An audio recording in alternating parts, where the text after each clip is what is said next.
Hey guys, so far be it from me to completely like dump more fuel on the fire that is behind the APBA game company, but I was doing a little bit of research. I wanted to look up and see what the costs of these games with online subscriptions really are. And what I discovered is, as many of you already know, APBA Go is not very clear on how much it costs. So let's go take a look at this. If you haven't seen this before, this is the APBA Go website. How beautiful it looks. It contains very, very little information other than this video called Getting to the First Pitch. There's very generic information here about how it works, and everything is all try it free, sign up. There's no information anywhere here that I could find about like the cost of playing, and I presume, of course, that it's not free. The truth is that it's not, but you have to know to go to the APBA Delphi forum to like find the answer to the question. And that's a problem for multiple reasons. You can see here we are, and you can find my account right there.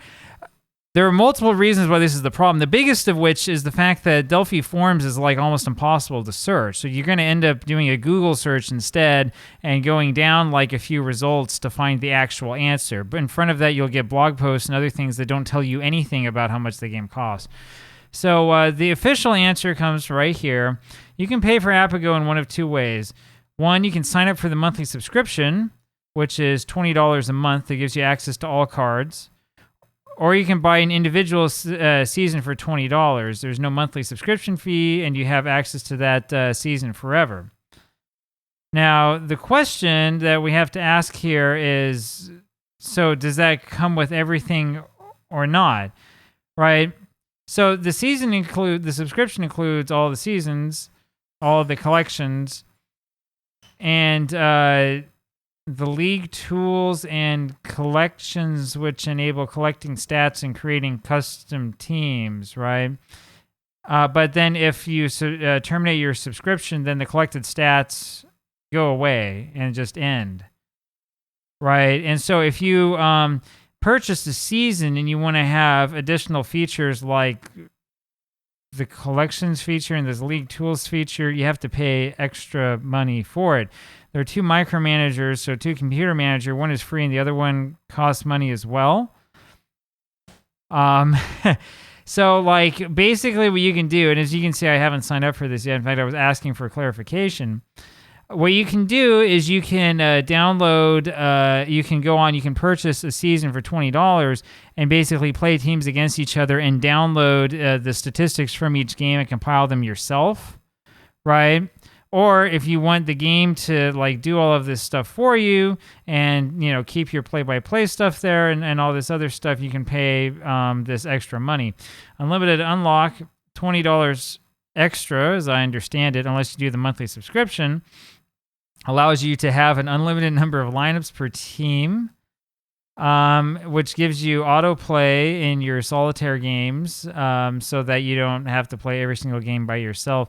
And imagine this, allows you to access save play-by-play throughout the game history, right? And then the league tools will allow you to have custom teams. So if you want to buy the season, then you want to change the players around, that's another $20. And you can then share your statistics between friends. And again, you also get access to autoplay.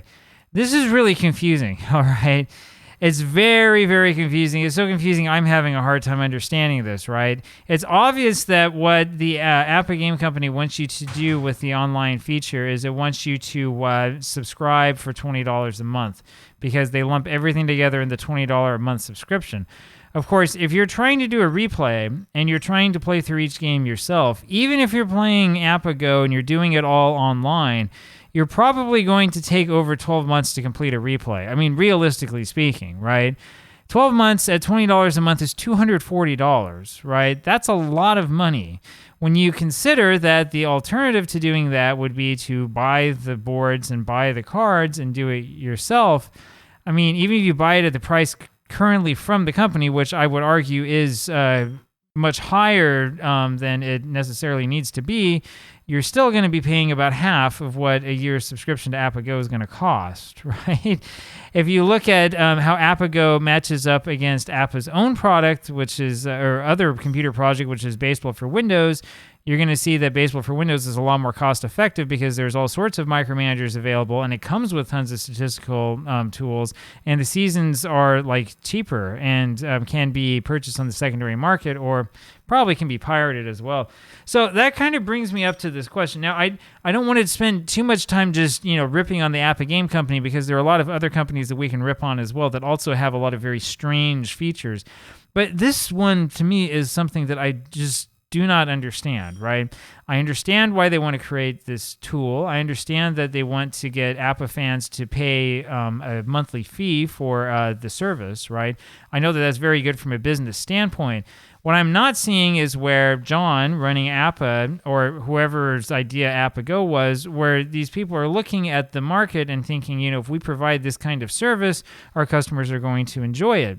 Right? When I compare this APBA Go service with like everything else that's on the market in terms of baseball sims, what I see is a service that frankly just simply can't compete. I mean, it's so expensive, it's so costly for what you get that you're like, why are we even doing this? Why are we bothering to do things this way?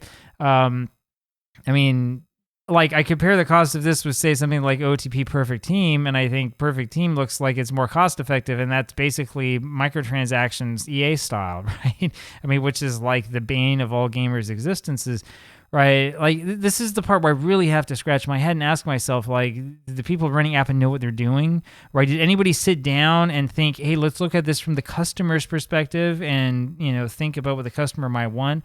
I'm telling you guys, if you want to make a game that's like APBA, since the grid, the APBA way of creating cards comes from National Pastime, is not protected by a patent, you could do it as to your heart's content. If you wanted to make a game that would directly compete with APBA, it's wide open, man. You've got a blue ocean staring you right in the face, because the game company has made so many mistakes with products like this that you could do anything to be more cost effective than that. $20 a month is pretty expensive for a service like that, I would say, especially in this day and age. Geez, $20 a month is what I pay for ChatGTP. So anyway, there you go. Love to know what you guys think about that. I'll talk with you later. Bye.